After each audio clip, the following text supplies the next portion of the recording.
Buenos días a todos.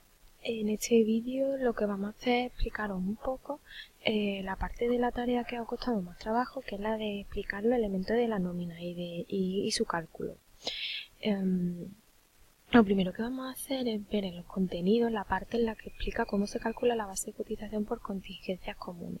Está en el apartado 4.2 y aquí explica los elementos que contiene.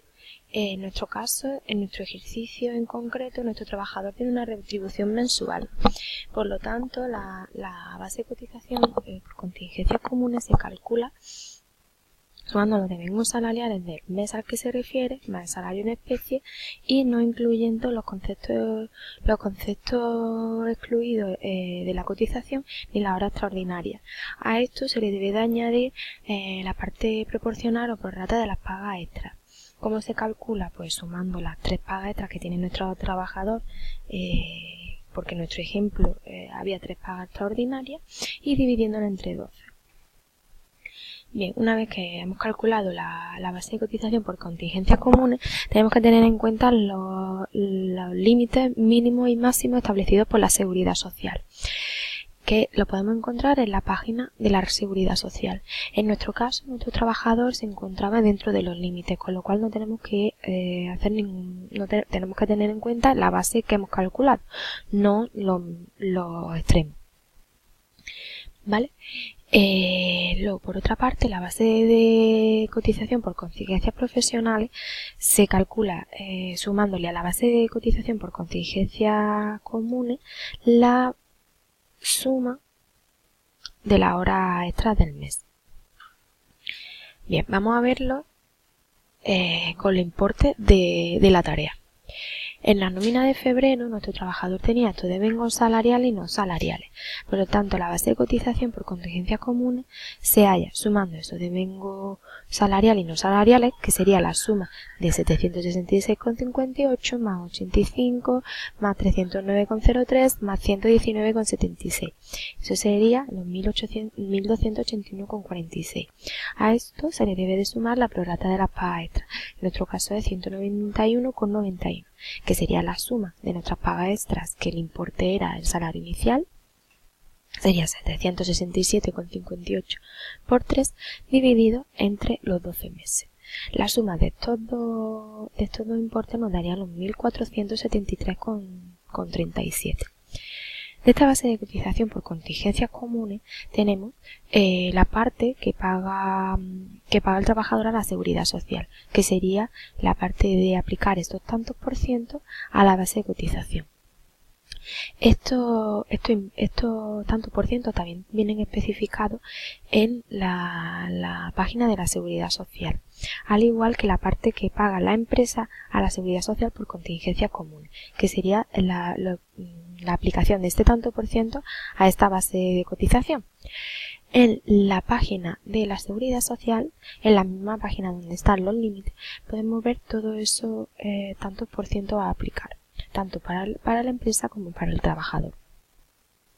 Tenemos el desempleo, la hora extraordinaria por fuerza mayor, por contingencias comunes, etc. Esta sería la nómina de febrero. Para la nómina de marzo, en nuestro caso, nuestro trabajador sufre un accidente no laboral en su casa. Por lo tanto, vamos a tener un importe adicional por esa incapacidad temporal. En nuestro caso, la base de contingencias comunes se hallaría sumando los dos importes que hemos dicho antes, de la remuneración mensual más la prorrata de las pagas extras, y sumándole también la base por incapacidad temporal. Vamos a ver cómo se calculan cada uno de estos elementos. En este mes, las percepciones salariales y el transporte, en este caso, se hallaría haciendo la proporción a los días trabajados.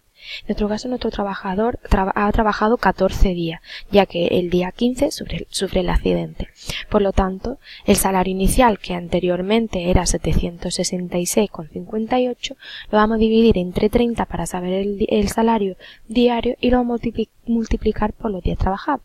Por lo tanto, 167,58 entre 30 y por 14 días nos daría los 358,20. Esta misma operación lo haríamos con todos los elementos de tanto asistencia, convenio como transporte. Por lo tanto, la suma de esos elementos nos daría los 598 euros. Ahora la prorrata de las pagas extras pues sería el mismo planteamiento, sería los 191,91 que teníamos y tendríamos que hacer la proporción a los días trabajados. Por otro lado, el accidente no laboral se calcula pues según el tipo de incapacidad que sea. En nuestro caso una incapacidad temporal, tendríais que mirar en las prestaciones de la Seguridad Social cómo se calcula esta prestación teniendo en cuenta el cálculo de la base reguladora, que como sabemos es la base de cotización entre 30, que en nuestro caso sería 1.473,35 entre 30, lo que daría 49,11. Y ya tendríais que aplicar el porcentaje a los días correspondientes de la prestación. Por último, nos falta calcular la base de capacidad temporal. Esta base de capacidad temporal también tenéis su cálculo en los contenidos del tema. A ver si lo encuentro. En esta parte, en el anexo 2, que sería una nómina con incapacidad temporal, en esta segunda presentación, si la abrimos, nos daría esto. Y en la diapositiva número 9 nos dice cómo se calcula, ¿vale? Con lo cual tenemos que esa base de incapacidad temporal se calcula utilizando la base reguladora, contingencias comunes, multiplicándolo por los días del mes, que en nuestro caso sería 30, pues una retribución mensual, menos los días trabajados, que serían 14. Con lo cual, esta